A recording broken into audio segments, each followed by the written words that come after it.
Pour nous, d'abord, il y a une continuité avec le site. Même si sur ce site-là, il n'y avait plus de bâtiments, pour nous, ce qui était important, c'était la reconnaissance de l'énergie d'un port à une époque au niveau de la ville. On disait il faut immédiatement marquer le coup et dire il y a une énergie à retrouver très très forte sur ce site-là. Donc finalement, l'école d'architecture a une force immense de venir là, mais c'est pas avant que ce soit une école d'architecture, ce qu'on a envie de faire, c'est une sorte d'immense plateforme à plusieurs étages, tous occupables, ouverte pour la ville, pour les gens de Nantes, et à l'intérieur duquel une école d'architecture va se trouver avec les capacités, la possibilité d'inviter d'autres écoles, de faire des workshops, d'organiser des tournages de films, de faire monter des voitures, d'avoir des cirques sur le toit. Donc on voulait aller beaucoup plus loin que ce que le simple programme d'une école d'architecture. Voilà. C'était une plateforme de culture, de recherche, de discussion, de débat en plein milieu de la ville. Le programme initial, qui était un programme d'école, il lui manquait quelque chose pour recevoir cette fonction. Et donc on a pris le parti d'utiliser 100% du droit à construire qui nous était donné, ce qui nous donnait donc en termes de plateforme, de volume, de surface de plancher, à peu près 2,5 fois, 3 fois ce que la surface du programme nous demandait. On n'est pas vraiment dans la question d'un bâtiment, on est plutôt dans la question d'une infrastructure. Et à l'intérieur de ça, l'école vient s'installer avec l'idée aussi que dans 20 ans, dans 30 ans, ça pourrait être autre chose.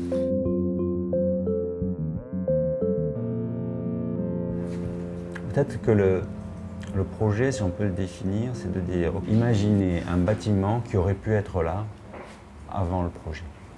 Un bâtiment industriel qui aurait pu participer de cette histoire du port. Faire ce bâtiment avec des structures très efficaces, des grandes portées, des hauteurs sous plafond importantes, de relier tous ces étages par une sorte d'immense rampe piétonne, circulable, voitures, camions, ce qu'on veut.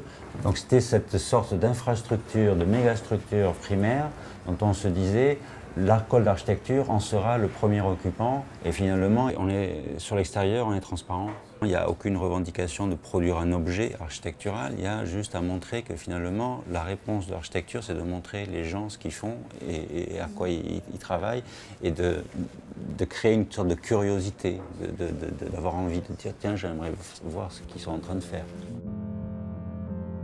Il y a 2 parcelles sur lesquelles il faut qu'il y ait des relations, tout en permettant aux voitures et aux camions de passer entre les deux. Donc ça crée effectivement des passerelles épaisses, parce que finalement, tous les niveaux du petit bâtiment sur la petite parcelle doivent être reliés à tous les niveaux du gros bâtiment sur la grosse parcelle. Donc on a un système de 3 relations à 3 niveaux qui se relient sur cette passerelle qui relie les 2 bâtiments. C'est le même sol de la ville qui passe sous le bâtiment. C'est pour ça qu'il a exactement la même pente, il n'est pas exactement horizontal, puisque ça descend légèrement vers la rivière, pour vraiment dire que tout ce rez-de-chaussée, il est ouvrable. C'est-à-dire que l'auditorium, les ateliers, tout ça c'est ouvrable, des camions peuvent rentrer, des gens peuvent rentrer, des activités peuvent se passer à la limite. Il y a un enseignement sur la scénographie, le théâtre, etc. C'est pour ça aussi que, par exemple, l'auditorium, il est beaucoup plus grand qu'un auditorium scolaire. C'est un auditorium pour y faire des spectacles. Et il y a cette grande porte ouvrante qui permet aussi de faire une sorte de double scène. Il y a des espaces qui peuvent apparaître comme très scolaires. Et puis il y a l'entre-deux qui est quasiment 1,5 fois plus grand. Et c'est dans cet entre-deux que les possibilités se trouvent et qu'il faut inventer à chaque fois la façon de l'utiliser.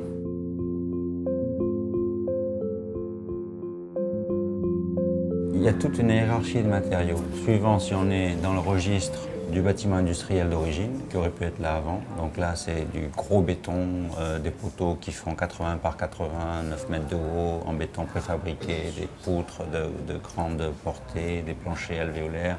Les façades en polycarbonate, c'est des bardages, là aussi, qui sont du même registre.